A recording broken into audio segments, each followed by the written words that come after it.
The first age of the New World was not shaped by men, nor by the quiet rhythms of rivers, nor by the roots of forests. It was shaped by scales, wings, venom, and fire, long before cities rose. Before roads split the wilderness, the land was ruled by dragons. Their shadows stretched across valleys. Their roar shook the bones of mountains, and their battles carved the very scars that one day humans would mistake for canyons, lakes, and deserts. In those days, the earth was young and restless. Volcanoes spat molten rock into the heavens. Lightning storms clawed across endless skies, and glaciers ground their teeth against stone. Amid this chaos, two great lineages of monsters rose. The first were the skyborn dragons, the Erliths, born of fire and storm. Their wings spanned the horizon.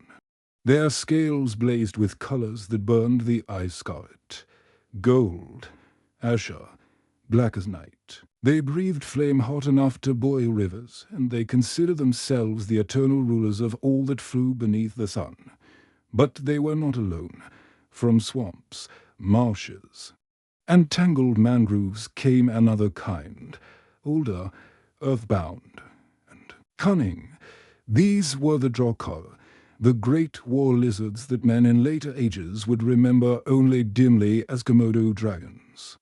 But the creatures of the first age were not the small reptiles of islands far away. No, the Drakkar were colossal, their bodies the size of fortresses, their claws like scythes, their jaws dripping with venom so potent it could rot flesh within moments. They had no wings, no fire. Yet what they lacked in skyborne power they gained in sheer endurance, in hunger, and in venom that corrupted even the strongest of foes. The Erliths claimed the skies, painting them with fire and smoke, while the Drakkar claimed the swamps and plains, spreading like rivers of scaled death. For a time, they existed apart, each king within its own kingdom. But the New World was not vast enough to contain two empires of monsters, and so whispers of war began. The first spark was struck in the mountains where the Rockies were still young. There, the mightiest of the Erliths, Veilthorn the Crimson, rose as king of the skies. His wings stretched wide as thunder clouds. His scales glowed like molten iron, and his eyes were suns burning in sockets of bone. When he roared, avalanches tumbled from cliffs, and lightning split the heavens in answer.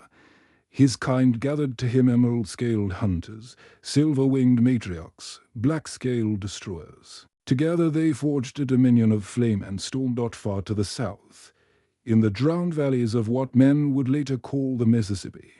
Another king stood, Gorod the Moor, greatest of the Drakkar, a beast whose body was a moving wall of muscle and armored hide. His tongue flickered like a serpent's whip, tasting the air for prey. His saliva dripped, steaming when it touched soil, for it was poison thick as tar. Legends say he could swallow an elk whole, crunch the ribcage of a buffalo in one bite. His kin slithered and crawled beside him, an army of ground-born predators, each carrying the venom of death within their jaws. It was inevitable that the two kings would meet for the New World. Though wide, was a single battlefield waiting to be claimed. The skies darkened one dawn when Veilthorn and his host descended from the peaks. Their shadows fell across forests, and the beating of their wings made the trees bow. Flame spilled from their throats, igniting rivers of fire that rolled across the land. Wolves fled, bison stampeded, and birds fell burning from the heavens. Veilthorn sought to announce his rule, that none, not even the crawling lizards of the marsh, could resist the fire of the Erliths, but the ground trembled in answer. From the swamps and hidden tunnels, the Drakkar emerged in their thousands. Their scales were not brilliant like gemstones, but rough and scarred. Like rock worn by centuries, their eyes glowed with cold hunger. Unblinking, Gorod the Moor led them. His roar not a trumpet of fire, but a grinding thunder, low and earth-shaking, like the collapse of mountains. The air stank of venom, of rot, of inevitable death. When the two hosts collided, the earth itself seemed to split apart. Aeroliths rained fire from above. Rivers boiled. Entire forests burned to ash in hours, yet the Drakara surged through flame. Without fear, their thick hides blistering but unbroken, their venomous fangs striking down dragons mid-flight. One crimson aerolith swooped low, his talons ripping through the bodies of 3 Drakara at once yet, before he could rise again. Goroth leapt with terrifying speed, clamping his jaws upon the dragon's throat. Venom poured, flesh blackened, wings collapsed, and the once mighty flyer crashed into the marshes. Never to rise, the war of scales had begun. The sky was no longer safe, for the aerolids found themselves hunted by jaws from below, nor was the ground safe, for fire fell ceaselessly from above. The land itself became a charnel pit. Rivers turned red, plains became scorched deserts, and mountains split beneath the fury of titans. And yet this was but the first clash, the opening wound, of a war that would echo through centuries. Other beasts stirred in distant corners of the continent, frost-born dragons sleeping in the north, shadow serpents coiling in riverbeds, and seen yet waiting. The new world was a cauldron, boiling with monsters, each seeking dominion, and mankind, fragile and small, had not yet risen to name them gods. The first age belonged to dragons alone. Asterisk, the first battle between the Aeroliths and the Drakara had ended not in triumph, but in blood and silence. The earth still smoked where fire had scorched it. Swamps still bubbled with venom that had dripped from Goroth's jaws. Carcasses of titans lay strewn across the land, wings torn, scales shattered, bones jutting like broken mountains. The new world, in its youth, had already tasted its first apocalypse, yet out of the ruin. The winged dragons gathered again.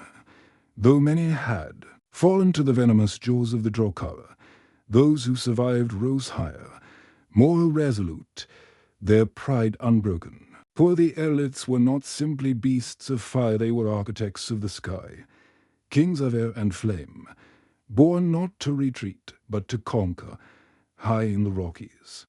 Upon peaks that clawed into the very clouds, their leader stood, Veilthorn, crimson. He was not like other dragons. While many were grand, mighty, and terrible, Veilthorn was a storm-given flesh. His scales shimmered red gold as if molten or flowed beneath his skin. His chest burned with fire that never dimmed, a furnace that roared even when he slept. His wings, vast enough to cast valleys into shadow, bore scars from battles long forgotten. Lightning often sparked across their edges, as though the sky itself had claimed him as its champion. When Veilthorn roared, the air trembled. When he spread his wings, storms gathered, rolling thunder clouds across the horizon. He was more than a king, he was a force, a god of fire walking the world, and he would not allow crawling lizards, venomous though they were, to claim dominion over his skies. One by one, his kin gathered before him. The Council of Wings, as they would come to be known, was assembled atop a shattered plateau that jutted above the clouds, Zerathis the Asher, whose scales gleamed like sapphire seas. Swift and merciless, able to summon hurricanes with a beat. Of her wings, Morvega the Obsidian, a dragon black as the void, scales hard as obsidian stone, whose fire burned blue with unnatural heat, carried the silver matron, old and wise. Her wings lined with scars from countless wars, her breath, less fire than molten light that blinded her enemies, and dozens more, emerald-scaled hunters, bronze-scaled warriors, golden hatchling princes eager for blood. They knelt not because they were weak, but because Veilthorn's presence bent even the proudest necks. For days they spoke, their voices echoing like rolling thunder across valleys. They debated how to fight the Drakara, how to counter venom with flame, how to break jaws with talons. Some argued that the ground-born should be left to rot in their swamps. Others demanded immediate vengeance, to scour the marshes until nothing remained but ash. But Veilthorn, in his wisdom, silenced them all. The ground-crawlers are not mere beasts. He thundered, his eyes glowing like twin suns. They are an army, led by a king whose hunger knows no end. If we leave them, they will grow. If we strike without unity, we will fall one by one. To rule the skies is not enough. We must rule the earth, the rivers, the forests, the marshes. The new world is ours, or it belongs to none. His words ignited the council. Pride burned away fear. Every dragon raised its wings in oath, the storm winds screaming as if the heavens themselves bore witness. They swore that the Eliths would not only defend the skies, but descend to claim the world entire. And so the Sky Lords were born not merely dragons, but a legion, bound by blood and fire, sworn to Veilthorn as their eternal king. They began their reign with fury. The Eliths swept across the continent, their wings darkening the sun. They descended upon forests, spewing fire that turned woodlands into oceans of flame. They soared above rivers, boiling them until fish floated belly up in clouds of steam. They claimed mountains by searing their peaks, leaving marks of fire that could never fade. Wherever they flew, the world bent to their will. The beasts of the land scattered. Elk herds fled into the plains. Buffalo stampeded until the earth cracked beneath their hoofs. Wolves howled in terror. Bears retreated into caves. Even the winds changed. Bent by the storms the Eliths carried with them, but they did not fly only for a conquest. They flew for message. Every firestorm, every thunderclap, every smoking valley spoke the same truth. The sky belongs to Veilthorn.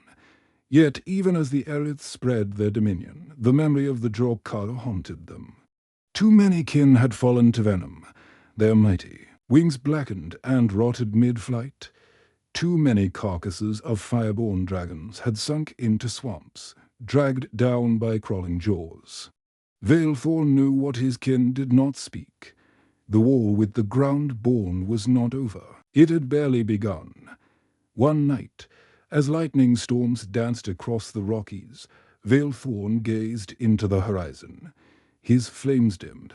His vast chest rose and fell with a deep, rumbling growl. In the silence of the storm, he felt a hunger, vast and patient, crawling up from the swamps of the south. It was Gorath. The Drawkara king was not idle. Even as Veilthorn forged the Sky Lords, Gorath gathered his own, from marshes, caves, rivers, and deserts. The Drawkara multiplied. Each hatchling carried venom. Each warrior bore scars of flame. Yet none faltered.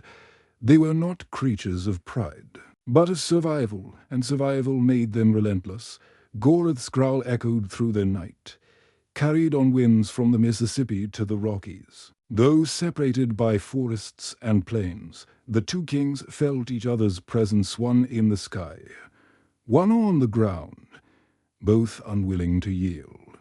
The new world itself seemed to shiver beneath the weight of their rivalry, and in the shadows of this looming storm, other creatures stirred. From the frozen wastes of the north, eyes of ice opened. Beneath rivers, long serpentine bodies shifted. Coiling in silence, they, too, had seen the fire in the sky and smelled the venom in the swamps. The war of dragons was only the beginning, but for now, the skies belonged to Veilthorn and his legion, the Sky Lords, rulers of thunder and flame. The world waited for the next clash. For weeks, the skies were filled with the endless patrols of Eliths. Their wings beat storms into existence. Their fire fell in practice strikes across abandoned forests.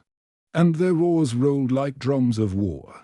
The new world trembled beneath their power. But the earthborn Drawkara were not idle. Hidden in the swamps and marshes, beneath the veils of mist and shadow, they bred, multiplied, and sharpened their hunger. The Mississippi Valley became their fortress. The wide rivers carried their scent. The marshes swallowed their enemies, and the humid air cloaked their movements. The valley was a kingdom of scales and venom, ruled by Gorod the Moor, whose body was as large as a hill and whose jaws had crushed the wings of 3 dragons in the First War. His hide was scarred by fire. His eyes glowed like coals smouldering in ash, and his tongue flickered ceaselessly, tasting the wind for the scent of prey.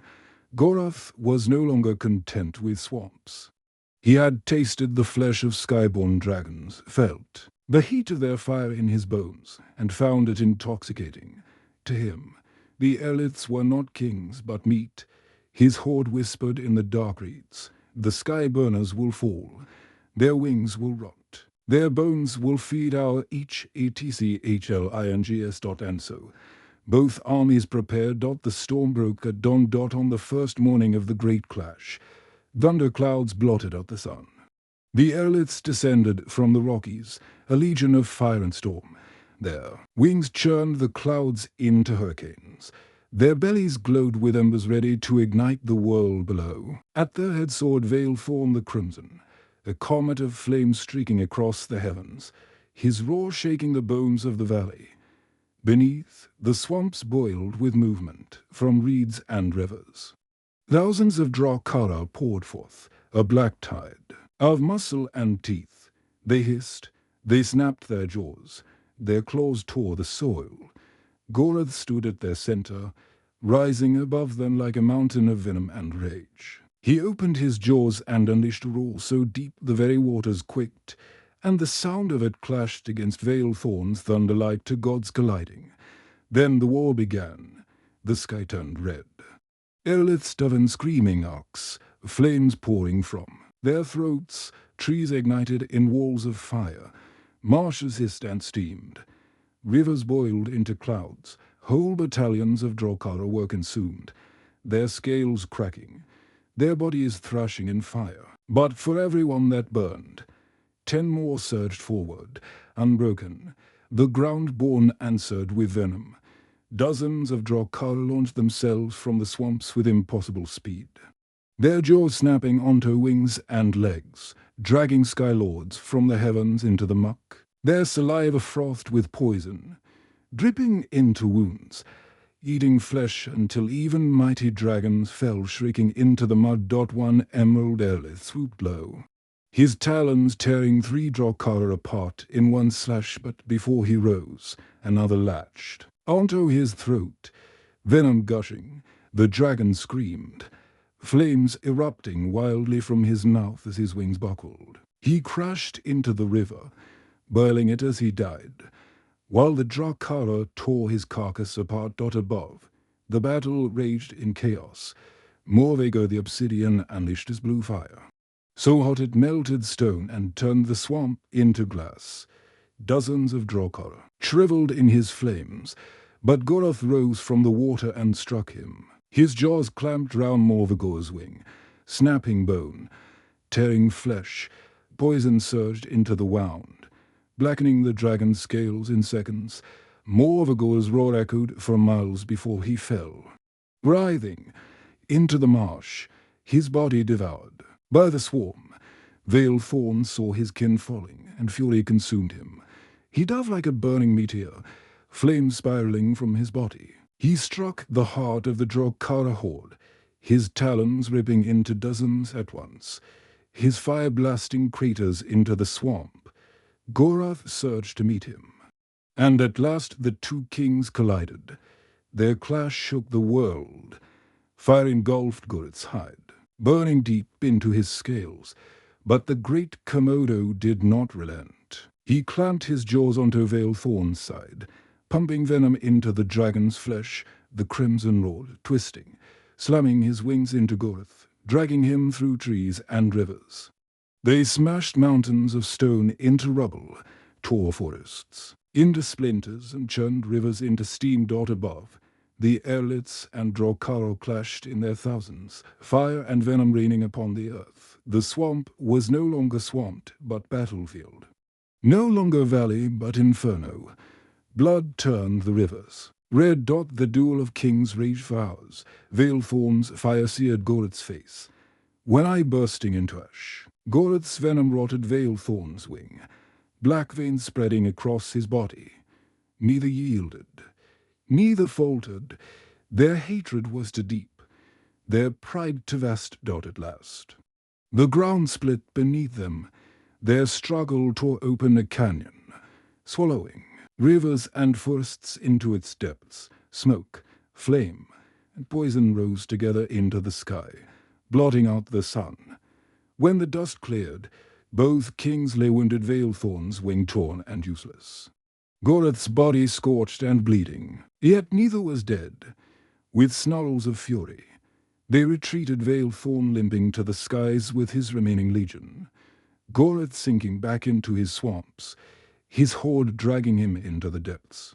The battlefield was silent but for the crackle of fire and the hiss of venom boiling in water. Thousands of corpses lay scattered, the carcasses of Erliths and Drokar alike. The Mississippi Valley was ruined, its forests burned, its rivers poisoned, its soil turned black, and yet no victor was crowned. The first clash ended not with conquest, but with prophecy. For the survivors whispered of what they had seen, Veilthorns, fire that could burn the earth itself, Gorith's venom that could rot the strongest of scales. Neither king could destroy the other, but their war would not stop until the world itself broke beneath them. The Erliths returned to the mountains, bloodied but unbroken. The Drakara sank into the swamps, wounded but unyielding, and across the land. The earth remembered the scars of that battle. The canyon torn by their struggle would one day be called the Father of Waters, the great river system of the New World. But in that age, it was a scar carved by Titan's dot, and the whisper spread among lesser beasts. This is only the beginning. The first clash was over, but the War of Scales had only just begun. The first clash left the New World in ruin. Forests burned to ash, swamps boiled into black pits, rivers bled poison, and mountains lay broken. The cries of the dying echoed for days, until silence spread like a shroud. But the silence was not. Peace it was the deep breath of a world holding itself still, waiting for the next roar. Neither king had won. Veilthorn the Crimson, though wounded, limped back to his storm-forged throne atop the Rockies. His wing was torn. Venom spread through his veins like shadow, yet his fire still burned. He lived, and so the Sky Lords lived with him. Gorith the Moor, blinded in one eye and scorched to the bone, sank into the swamps of the Mississippi. His blood poisoned whole rivers, but his heart thundered still. Venom dripping from jaws that had tasted dragon flesh, he too lived, and so the Drokar endured. But as fire and venom scarred the land, the clash of titans awoke other powers. The New World was never meant for two kings alone.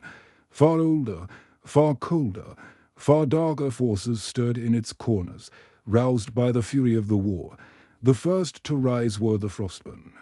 From the eternal ice of the north, where glaciers carved valleys, in silence, great wings unfold. Their scales were pale as snow, their eyes shards of frozen crystal, their breath clouds of death that froze the very marrow of bone. Their leader was a scroll the pale, vast and patient, his body heavy with the weight of centuries, unlike Veilthorn's. Fire, his breath was silence gold, so deep it stopped hearts and shattered stone.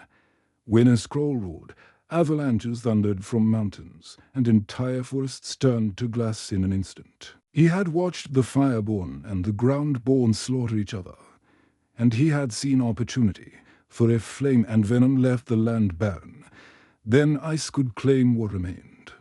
But the Frostburn were not the only ones who awoke from the depths of rivers and lakes. Unseen shadows stirred, long bodies, scaled and slimy, crawled through the water unseen. They were the shadow serpents, neither winged nor clawed.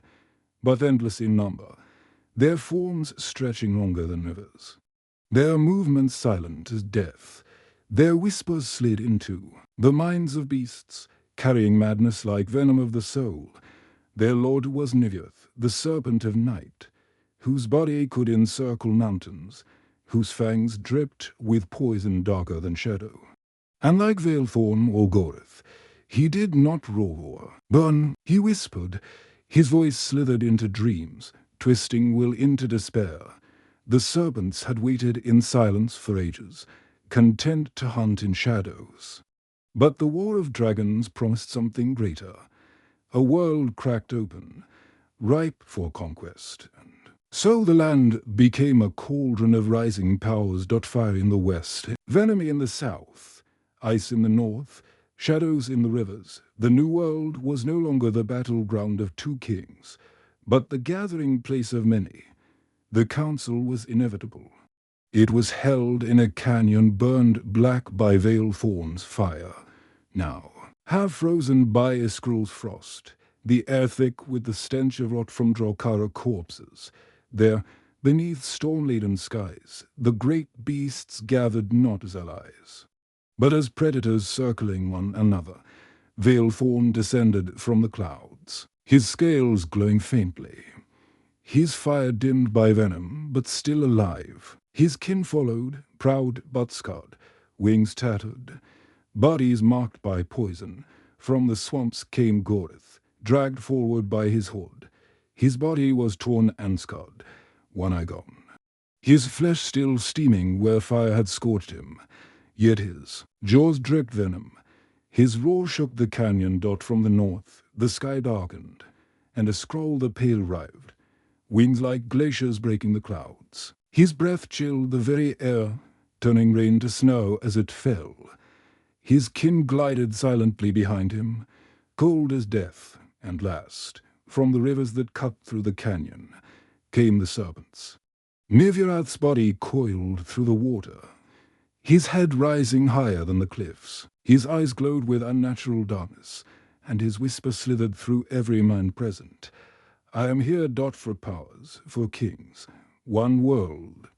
The council began not with words, but with silence. The beasts studied one another, their breaths shaking, the earth, their eyes filled with hunger.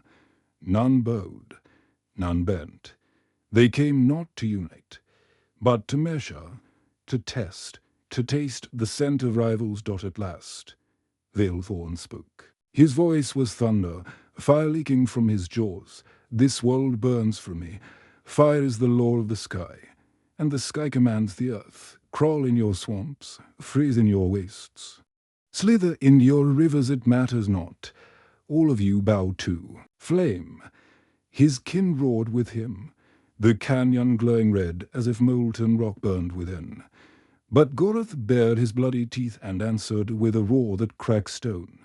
The sky is nothing. Fire dies when it meets venom. Wings rot, scales blacken, and flesh melts. The ground is eternal. My brood will feed on your bones, as they fed on your fallen. The Drakara hissed in unison, a wall of sound that shook the canyon walls. Iskrul the Pale spread his wings, and snow fell, hissing against the fire. His voice was cold and deep. The sound of glaciers grinding stone. Fire burns, venom rots, but both are fleeting. Cold is eternal, flame dies, poison dries, but ice endures. When your petty war is done, I will cover your bones in frost. The new world will belong to silence. The frostborn hiss like winds over glaciers, their eyes burning with frozen hatred. And then came Nivirath. He did not roar, he did not thunder. His whisper slipped into every mind, soft as silk, sharp as blades. You fight for skies, for swamps, for ice, yet you are blind. The rivers carve the world. Not fire, not venom, not frost. Rivers cut mountains, rivers feed swamps, rivers swallow flame. And rivers are mine. The shadow serpents called, tighter, their eyes glowing in the water like drowned stars. The canyon trembled as if the world itself recoiled from the gathering. The beasts had spoken, and none yielded. There would be no alliance, no treaty, only war greater, bloodier, and unending. The council of beasts had been called not to make peace, but to declare the apocalypse and the new world, caught between. Fire, venom, frost, and shadow braced for a war that would tear it apart. The council of beasts had ended with no truce, no treaty, only fire, venom, frost, and shadow preparing for a war that would decide not just who ruled the new world, but whether the land itself would survive. The days that followed were marked by silence, and then by storms. The airlets gathered upon the Rockies, their wings blotting the sun's veilthorn, still scarred by venom, prepared his kin for one final descent. His fire dimmed, his body broken, yet his spirit burned brighter than ever. Pride alone kept him aloft. In the south, Goreth the Morley half buried in the swamps, his blood still poisoning rivers. His one good eye burning with hatred, he bred his horde endlessly, filling the marshes with scaled soldiers. Their hissing was a song of vengeance. From the north, the frostburn spread like winter storms. Valleys froze, lakes turned to glass, and forests died under blankets of snow. Iskral the Pale, cold and patient, prepared his betrayal to him. Fire and venom were not threats, they were distractions. He would let them weaken each other, and then he would strike with ice eternal. And in the rivers, unseen, the shadow serpents slithered. Mirvirath whispered into the dreams of beasts, sowing doubt, madness, and fear. Whole flocks of lesser dragons turned on their kin, their eyes glazed with shadow, their minds lost. The new world was breaking apart, each kingdom pulling at the bones of the earth. The final war began when a scroll descended. He came under the banner of alliance, his wings shimmering with frost, his voice steady and solemn. To Veilthorn he spoke, "Let fire and ice burn together. Venom is the true threat. Together we will end Goreth." Veilthorn, though suspicious, agreed. Pride blinded him. He believed his flames too fierce, his will too unbreakable, to be betrayed. He summoned his kin, his sky lords, and together with the frostburn, they swept across the plains toward the Mississippi. The ground shook as thousands of airlets and frostburn filled the horizon. Fire and ice blazing side by side, forests withered at their passing, rivers cracked into steam and shards of ice. It was a storm unlike any the world had ever seen. And Goreth, waiting in his swamps, roared in challenge. His horde rose like a living tide, venom dripping, jaws snapping. The earth itself shook under their numbers. The swamp boiled, the air turned foul, the sound of their hiss drowned the wind. The two armies met in the valley, and the world ended in fire. Flame fell like meteors, searing Drakar into ash. Venom sprayed into the air, rotting wings mid-flight. Frost swept over rivers, freezing whole legions solid. Claws tore flesh, fangs ripped bone. Roars split the heavens. It was chaos and apocalypse of scale and wing. And then the betrayal came. As Veilthorn led his kin in a dive, his fire igniting half the swamp, his scroll turned, the frostburn unleashed. Their true wrath not upon Goreth, but upon the Sky Lords themselves. A wall of freezing breath swept across the sky. Aerolith wings turned brittle, shattering mid-flight. Flames hissed and died. Suffocated in ice, Veilthorn's kin screamed as their bodies froze, fell, and shattered into crimson shards upon the ground. Veilthorn roared in fury, his scroll, traitor. But the Pale did not answer. His cold eyes glimmered with victory. Fire burns, but frost endures. The battlefield became a three-way slaughter. The airlets, caught between venom and frost, fell by the dozens. The Drakar, roaring in triumph, tore through the frozen bodies of their enemies, their jaws dripping both venom and blood. The frostburn pressed on, freezing the swamp itself into a cage of ice, killing ally and enemy alike. And in the chaos, Niviroth revealed himself. The rivers split as the shadow serpent rose, his body coiling higher than the trees, his scales blacker than night. His whisper filled every mind. Bow or drown. Madness erupted. Frostmen turned on each other. Drokara bit their own kin. Even dragons of fire tore at their allies, lost to shadow. The war dissolved into insanity. Blood and betrayal dotted the heart of the storm. Vale-Thorn and Gurth met once more, the crimson. His body half frozen, one wing crippled, dove with his last strength. Fire burst from his throat, igniting the swamp. Into a sea of flame, Gurth surged from the inferno, his body a fortress of scars, his eye burning with venomous rage. They collided like gods. Vale-Thorn's fire scorched Gurth's flesh, burning deep into his bones. Gurth's venom poured into Vale-Thorn's veins, rotting his heart from within. They tore each other apart, claw against claw, fang against flame. The land cracked beneath their fury. The river split open, swallowing entire legions. The sky darkened. Storms of ash and snow battling above. At last, in one final clash, they fell together. Vale-Thorn's fire consuming Gurth's body, Gurth's venom dissolving Vale-Thorn's wings. Their roars blended into one, echoing across the land like the death cry of gods. When the smoke cleared, both kings lay dead.